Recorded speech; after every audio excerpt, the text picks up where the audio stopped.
皆さんこんにちは。今日は芸術とデータサイエンスということで、見えないものを見るという副題でお話ししたいと思います。芸術専門学群の皆さんにとってデータサイエンスというのは縁遠い、またはできれば避けて通りたかった分野かもしれません。コンピューターを使った分析を行いますので、それを聞いただけで距離を取ってしまうこともあるかもしれません。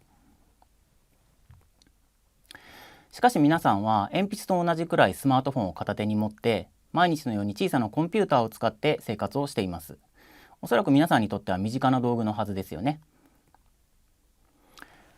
そこで今日は芸術専門学群の皆さんにとってのデータサイエンスについて、その接点や考え方について説明したいと思います。それでは簡単にですが自己紹介をいたします。山田博之と申します。大学卒業後にカーデザイナーをやっていましたが、その退職後大学院にまた戻ってきまして、在学中に e ラーニングの会社を起業しました。もともとは私も絵を描いたり模型を作ったりしていましたが、今はどちらかというと製品の UX 設計やコンサルティングを中心に行っています。実務でもプログラミングを行っています。現在は、教育や企業セミナーのためのオンラインセミナーシステムの研究開発を行い、筑波大学の芸術系准教授として情報プロダクトデザイン領域での指導を担当しています。コミュニケーションツールを制作することをテーマとして、研究の立場から皆さんの指導に当たっています。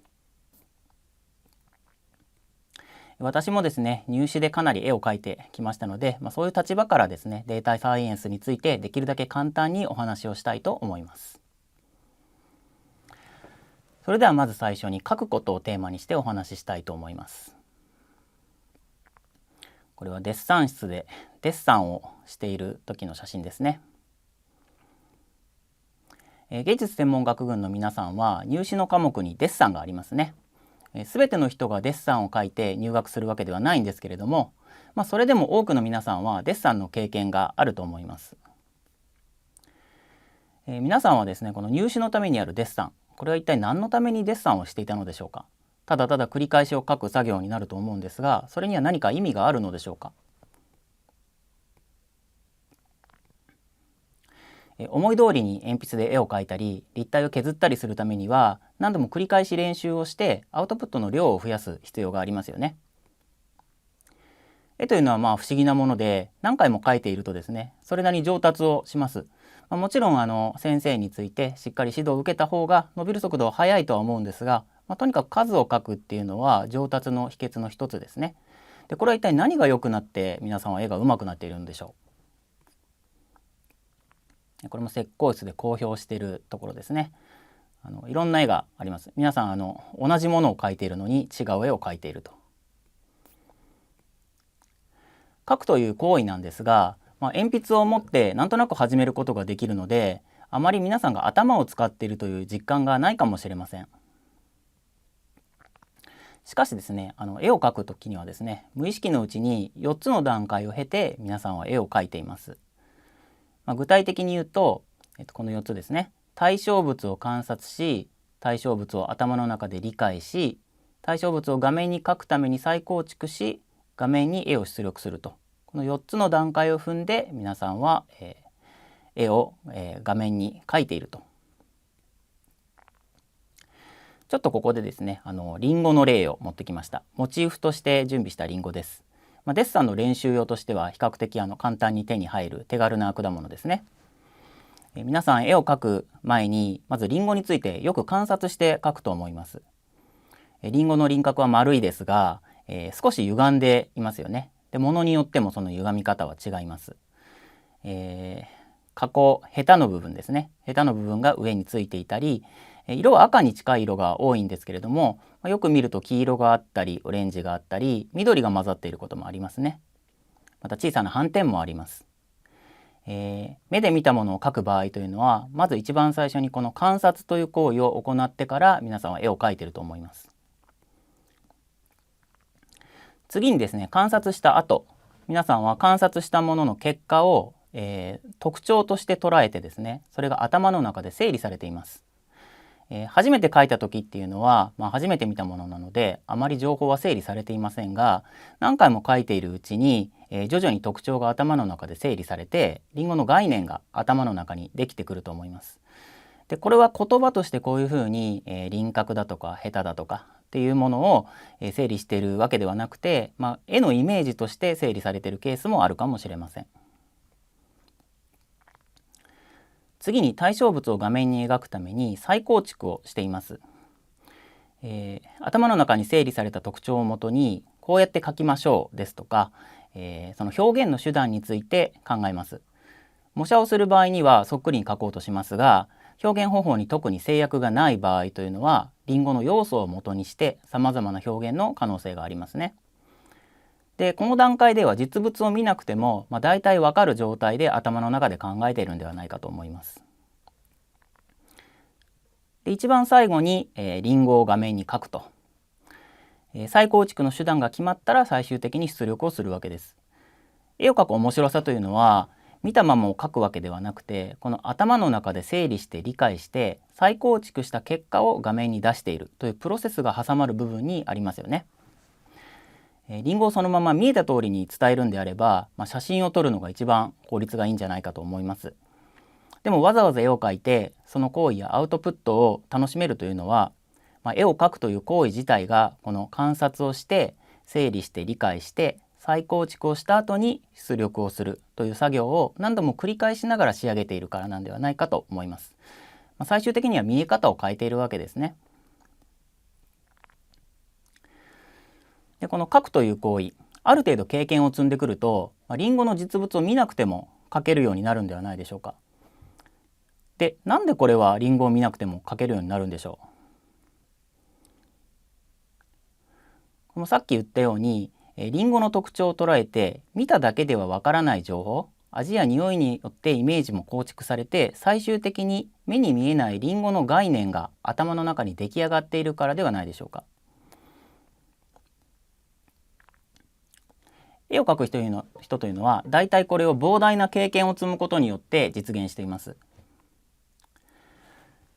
ですので絵を描く作業というのはその手を訓練して、出力する作業のようにも見えますが、実際はですね、対象物をよく見て理解して頭の中に入っているということの方が非常に重要です。理解してないものを描くということはやっぱりなかなか難しいんですね。よく見て対象物を理解することでようやく描くための土台が出来上がります。でここでデータサイエンスの話題に戻ってきますが、データサイエンスの分野では絵を描くときに行っている見るという行為をコンピューターを使って行っているというふうに考えると皆さんにとっては身近かもしれません。それまで経験によってなんとなく感覚で行っていたことや観察では見ることができなかった特徴、それを多くの情報を分析することによって見ることができるようになると、これがデータサイエンスでやろうとしていることです。もちろんデータサイエンスは万能ではないので全てがわかるわけではないんですが、皆さんが何かを、見ている時の新しい発見があるかもしれません。もう一つ新しい見え方を手に入れるようなイメージですね。はい、というわけでそのデータサイエンスで行っていることをもう少し詳しく話していこうと思います。データサイエンスの分野では大きく分けて3つのことを行います。1つ目はデータの収集で、2つ目はデータの分析、これは情報を整理している部分ですね。で一番最後にデータの可視化、これは絵でいうと絵を描いている部分にあたると思います。でまずデータの収集についてお話しします。はい、またリンゴの例ですね。皆さんはこれまでどれぐらいのリンゴを食べてきたでしょうね。数を覚えている人はなかなかいないと思いますが、結構な数リンゴに触れ合ってるんではないかと思います。赤くて丸いのがリンゴというわけではないですね。画面にあるように黄色いリンゴもありますし、もちろん青リンゴですとかもっと黒っぽいリンゴもありますね。もちろん赤くて丸いのがリンゴというふうに覚えているわけではなくて、さくらんぼも形が似ていますから、大きさの概念ですとか、その他さまざまな要素を加えてリンゴというものを理解しています。でリンゴを頭の中のイメージだけで描こうとするとかなりたくさんのリンゴを見て特徴について学んできて、ようやく頭の中にリンゴのイメージが出来上がっているのでリンゴが描けるというふうになっているわけですが、データサイエンスにおいてもですね、データの収集をするというのは大変重要です。でこれはですね、データサイエンスはまずデータを集めてきてそれを分析するという行為になりますので、その集まってきたデータがどういうものかによって最終的なアウトプットの質が大きく変わってきます。でリンゴの概念を、データサイエンス的に作ろうとした場合、ある特定地域のリンゴだけを集めてきてそれはリンゴですと言っていいでしょうかと。でこれはいいか悪いかというとあまり良くないですね。可能であれば世界中にあるリンゴを一旦集めてそれを観察して特徴を調べ全体像が分かった後に概念について考えるべきですよね。でこれがですね、昔はなかなか難しかったんですが、今はコンピューターとインターネットがかなり発達してしまったので、やる気さえあればですね、存在するリンゴの写真を大量に集めることができるようになりました。ですので、データの収集をするという点についてはかなり有利な状況になってきています。しかし、そのデータを大量に集めることができるようになるとある問題が発生します。というのは、皆さんは人間ですが、人間というのはですね、偏りがなくものを見るというのがなかなか難しいんですね。それまでの経験ですとか自分の知っているものをもとに判断することが多いので、偏りなく判断するということができるかということについては少し疑問が残ります。もちろん気分の変化もありますので、その時の気分によって見え方が変わったり、あとは長時間見ていると疲れてくるので散漫になってあんまり見ていないということもあるんじゃないでしょうか。もちろん人間なので見落とすこともあります。先入観によって誤った見方をしていることも多々あると思います。そこで必要になるのが分析という行為ですね。で分析についてももう少し詳しくお話しします。はい、またリンゴですね。今日はよくリンゴが出てきますね。このリンゴ、縦に切った状態です。皆さんがリンゴを食べるときにはおそらくこの断面をよく見ているんではないでしょうか。しかしですね、これもリンゴなんですね。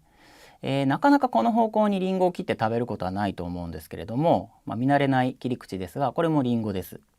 リンゴの断面には変わりないんですけれども、中央に星の形が見えますよね。切った方向が違うだけなんですが、断面の見え方が変わりました。でデータの分析ということはですね、実はその集めてきたデータを可視化するための前段階にあたるんですね。目に見える状態にするまでにデータをどういうふうに、分析するかということなんですが、集めたデータ全体を1個のリンゴだと考えるとですね、そのリンゴをどうやって切っているかというその切る方法ですね、それ自体が分析にあたります。切り方によって見え方が変わってくるということは分かりますね。でデータサイエンスにおいてはですね、この切り口を作るための手法ですね、データの切り口を作る手法自体がすでにたくさん準備されています。なのでこの授業、データサイエンスの授業全体においてはそのデータをどう切り取るかという切り取る方法を身につけるものだと思ってください。皆さんもこれまでは入試などで、平均ですとか標準偏差などっていうのは聞いたことがあるんじゃないでしょうか。これもデータの分析方法や切り口の一つですね。はい、では次にデータの可視化についてお話しします。データを可視化するということはそもそもどういうことでしょうか。ここでいうデータというのはですね、具体的には数字ですね。データサイエンスにおいて分析の結果はすべて数字として出力されますが、人間は数字のまま見ていてもよくわからないんですね。ちょっと簡単な例でこれも説明してみましょう。はい、またリンゴですね。このリンゴの写真、皆さんどのように見えているでしょうか。皆さんが日常的に撮っている写真というのはおそらくスマートフォンで撮っていると思います。スマートフォンで撮った写真というのはデジタルデータとして保存されています。これをちょっと部分的に色を拾ってみるとですね、こういう感じで色のコードで撮れるわけですね。これは16進という方法で、左から2桁ずつ、16進数で、数字 RGB の順番に色を記述するという方法です。でこの16進の色のコードだけを見ても皆さんおそらく何色かっていうのは分かりませんよね。でしかもこれは直感的に分かるようにしようとすると、実際世の中にそういう人はいないわけではないんですが、かなり難しいと。でデータの可視化というのはこのように、数値で表されたものを直感的に分かる状態に、理解できる状態に加工するというのがデータの可視化です。でこのリンゴのデータ、実はですね、また別の見方がありまして、この画像を動画編集ソフトのプレミアの中に入ってあるソフト、情報表示の方法で見てみると、こういう画面で見ることができます。はい。これが先ほどのリンゴの写真を元にしたデータだとはなかなか思えないですよね。例えばですね、この上側の丸の部分、これは色を YUV という色情報に分解して表現したものです。色が、輪っかの形になって、赤からぐるっと一周回って紫までが連なって表示できるようなモードですね。この表示を見てまさかこれがリンゴの写真だっていうことはわからないですよね。これは何の果物を、表示するかという方法としてはあまり向いてない方法です。ただこれが何が映っているかという判断をするためではなくて、画面の中にどの程度の色がどの程度配置されているかということを見る資料としては、これは元のリンゴの画像よりも分かりやすい状態になっていると思います。でこのデータサイエンスの可視化についてはですね、絵を描く行為の出力にあたる部分です。データはその可視化の方法によって印象が大きく変化します。結果的に可視化というのはですね、もともとの見え方とは別の見え方を提供して新しい見え方を与えているわけですね。私たちの身の回りにはデータを可視化したものがたくさんあります。でこれをデータビジュアライゼーションと呼びます。地図や案内板なんかもこの一種です。電車の、路線図なんかも実際の線路の形に沿って表現しているわけではなくて、ある程度人間が理解しやすい形に加工して、地図っぽい形にまとめていますね。グラフィックデザインや情報デザインを学びたい人にとっては重要な要素になります。はい、では一番最後に見えないものを見るという話をしたいと思います。データサイエンスが実際どのようなところに役立っているかを芸術の観点から見てみましょう。これまではですね、芸術の人にとってのデータサイエンスの概念的な部分についてお話ししてきましたが、実際はですね、どのようなデータを集めて分析するかというところを見てみたいと思います。データサイエンスで分析を行う場合にですね、その分析の対象はリンゴの例みたいに画像だけを集めてくるとは限らないんですね。いろんなセンサーで集めてきた情報、それも数値で集まってきたものですとか、製品を使ってもらった時の使い心地のアンケートの結果などを分析の対象にすることがあります。でこれらを分析することで、そのまま視覚的に観察しているだけでは見えてこないものを見ようというのが、データサイエンスでやっていることです。人間工学ですとか感性科学の分野では人間の行動や生理反応、例えば心拍とか汗をかいたりとか、そういうものですね、それを数値化して分析することによってデザインを行うための指標とする研究が数多く行われています。ちょっと実例としてですね、筑波大学芸術系教授の小山真一先生の研究室で行った OTC 医薬品外箱記載情報に対する視点のブランドによる変化を例に説明したいと思います。OTC 医薬品というのはですね、病院でお医者さんが処方してくれる、医薬品ではなくて、薬局とかドラッグストアで皆さんがそのパッケージを見て自分で、選んで買える医薬品のことです。対面販売で薬を買うので、オーバーザカウンターの略で OTC というふうに略していますね。パッケージというのはですね、商品を買う時の手がかりとしてさまざまな情報を提供していますが、これがですね、実際買う人にとってどのように見られているかというのは非常に重要な要素です。デザイン的に美しいとかですね、メリハリがあって緊張感があるとか、そういうこととは別にデザインされたものっていうのは最終的に買ってもらうためにデザインされているので、買う人がどのように見ているかというのは非常に重要な情報になります。でこれは右のメーカーは、いわゆる皆さんの知ってるメーカーが開発したナショナルブランドと、流通業者、ですね、店頭で売っている業者が開発したプライベートブランドのパッケージの製品を比較したものです。これらを刺激として、眼球運動測定装置、目の動きを測定する道具ですね、それを用いてパッケージのどの部分が見られているかというのを調査しました。刺激というのはですね、実験をするときに、被験者に見せる情報のことです。分析の結果ですね、私たちはですね、この医薬品の中で有名な商品については全く意識せずに商品名や会社名を見ていて、プライベートブランドを選ぶ際にはキャッチコピーですとか実際の用法や容量を気にしているということが分かりました。これは出来上がったパッケージをですね、デザインした本人がじっと眺めていたり、その途中に携わっている人が見ていてもなかなかわからないことなんですね。出来上がったパッケージを使って、被験者を募って実際に見せて、そのデータを収集して分析した結果、ようやくわかることになります。